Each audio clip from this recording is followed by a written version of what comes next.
ayun. At papaayos ka na rin ngayon, Winumis. So yun nga, may tama ka nga dito banda. Itong part na to, naglalangis. Ayan guys, yan po yung tama ng telescopic. Kaya ang gagawin ko po ngayon ay ipapagawa ko po siya. Saka dito na rin naman sa shock, sobrang lambot.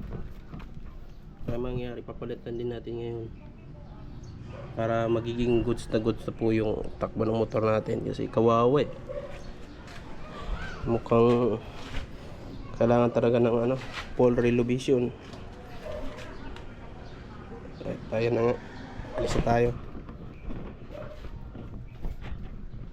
Update ko na lang kaya guys mamaya sa paggawa ng siya.